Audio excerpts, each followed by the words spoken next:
Beyond the horizons of the old world, the tribes and the clans lived as they had from the beginning. The great empires came. They saw great wealth for the taking. The tribes and the clans resisted the invasions and were hunted like wild animals, enslaved, raped, massacred. All of this happened to all the clans, to all the tribes who ever roamed Earth. In dark corners of our planet, it happens still. This is the story of what happened to the men and women who called themselves simply Bama, the people, and of one tribe, the Tjapukai. For countless millennia, the Tjapukai and their neighbors lived in harmony with the forest. Their land was sacred. The story waters of the Bama, the people, is written on the body of the land, as it once was on the bodies of the initiated. The ancestors revealed the sacred path to be followed, the secrets of their environment, the seasons of the hunt, and the laws to ensure that game was not hunted to extinction. They passed down their survival skills. With each retelling of the sacred creation stories in dance and song, they tied again the thread that held together the land, the people, the law, the past, and the present. A network of pathways connecting their country. Hunters, gatherers, and warriors traveled these ancient tracks. Messengers moved along them with great speed over great distances. Generation upon generation lived with the beauty and the dangers of their forest homeland, unified by their beliefs and their laws. Then, in the blink of an eye, the Tjapukai and their neighbors, the Yirganji, were sentenced to a lingering death.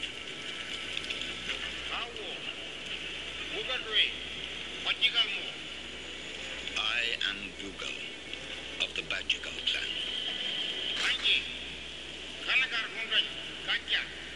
When we first saw the Gaja, the white men,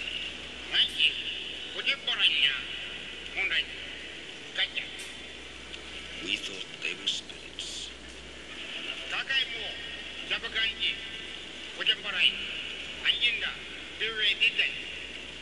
The spirits of long-dead Tjapukai people returning to us. We were afraid. Etiquette everywhere in the world dictates the correct approach of an uninvited stranger.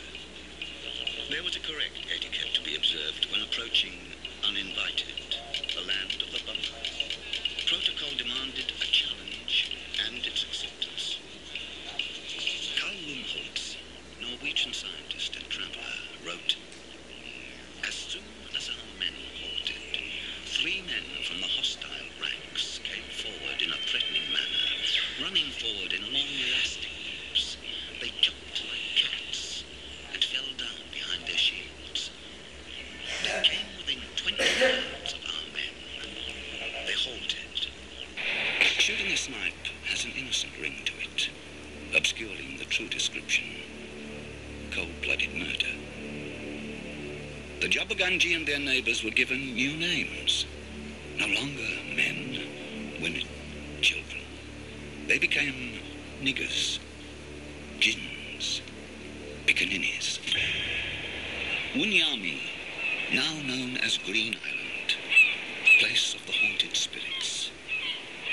Early in April 1873, a group of Palm Island men and women were press-ganged, blackbirded, aboard a fishing boat to dive for bêche de mer, the sea slug. They dropped anchor here, off this island. At nightfall, the fishermen forced the Tjapukai men to stay aboard the cutter. The women they took ashore. The next day, the 2 white fishermen were killed. The killings rapidly grew in stature to become a bloodthirsty massacre. Indigenous people of the region, including the Tjapukai, were tried in the court of white opinion and found guilty of savage treachery. Starvation forced the Tjapukai to steal food for survival. The settlers found that leaving baits of bread laced with rat poison discouraged them from the practice. As the railway made its way up the barren gorge, every dynamite charge became a desecration of the pathway of the sacred Story Water snake. Every fettler's spike became another nail in the body of the Tjapukai and their neighbours. The Bummer struck back at the whites where and when they could. The native police, recruited from distant tribal groups, tracked down their brothers. Few were brought in for trial. Many were massacred. Horrors were committed by this paramilitary force, led by white officers and sponsored by Her Majesty's government in Queensland. Rapes, murders, floggings, the ill treatment of women and children. John Atherton, a cattleman, engaged the Tjapukai to drive a mob of cattle up to the high country from Cairns.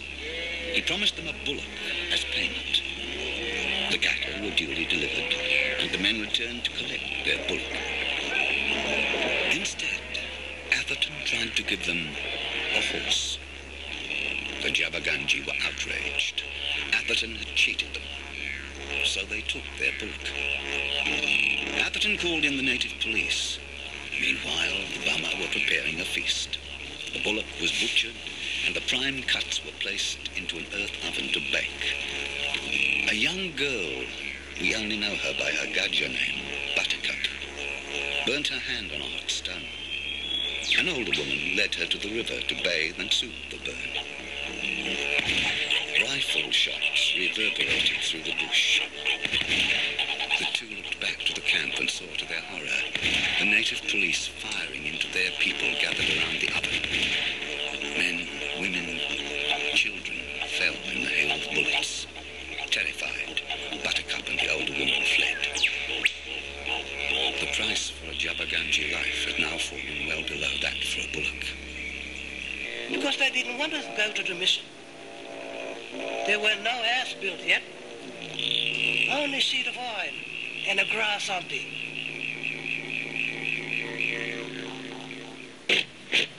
The year the Great War began, the first mission building was completed. A house for the missionaries. Within a few years, many acres of Mona Mona were cleared, fenced, and cultivated.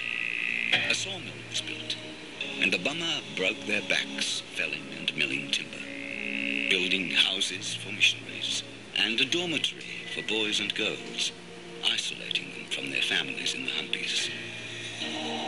In 1920, a cyclone devastated Mona Mona Mission. 3 buildings remained standing. The people camped in the open. 13 died from exposure. A year later, rebuilding was completed. And so the Tjapukai laboured for the missionaries. Their only payment was the joy of service. The house and out the door, chopping wood and scrubbing floors, washing, ironing, mending too, sometimes making kids but just you. I'll do it all for Jesus. I'll do it all for Jesus. I'll do it all for Jesus. He done so much for me. The traditional foods of the ancestors were replaced with new tastes. More and more, the children were isolated from the influence of the old ways. Discipline in the mission was strictly enforced. Runaways were publicly flogged. Minor disciplinary breaches were harshly punished. Persistent offenders were shipped to Palm Island, an Aboriginal penitentiary. In the time, there was happiness too.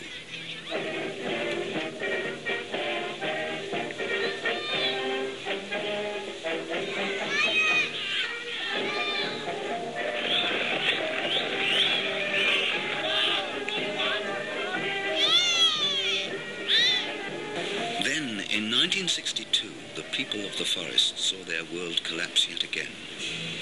The Queensland government announced plans to build a dam on Flaggy Creek. When filled, it would flood the Mona Mona mission lands. The homes, the dormitories, the kitchens, the church, their half-century of back-breaking work. A bitter history magnificently. Elwyn Carroll, known to everyone as Uncle Breadman, a respected elder and a living history book. When he was a young man, his father passed him the creation stories of the Tjapukai, knowledge he's handed down to a new generation. Enid Boyle, everybody's grandmother, presides over an extended family. A staunch churchgoer, she sings in the choir every Saturday. Grandad Solomon, a tribal elder who passes down knowledge to the younger generations. Mario, a forest ranger who works managing traditional Tjapukai land and preserving the ancient rock art. Rhonda, a community leader and guardian of the ancient Tjapukai artifacts. Coralie Wason, a mother of 4, is a recognized artist whose work has received acclaim locally and overseas. Her hope for her kids is straightforward. Jobs that will fit them for survival in today's world and still to keep their culture alive. These empty chairs are a symbol. They represent absent Tjapukai, men and women who should be here today, happy and proud. Instead, they're trapped inside a destructive world of drugs, alcohol, and violence. Some are serving prison sentences, victims of an unsympathetic judicial system. Some are desperately ill. The life expectancy of Aboriginal people is 20 years below the national average. Ultimately, the survival of the people of the forest will depend on a new generation. Young people like Birija, William, a self-taught guitarist who has dreams of making it to the top of the pop music charts. And Desanta, who is currently rated number 2 in Australia in junior division dance. Barry, who is studying cultural heritage at university, searches for old bush medicines in his spare time. Willie, who plays guitar in his reggae band.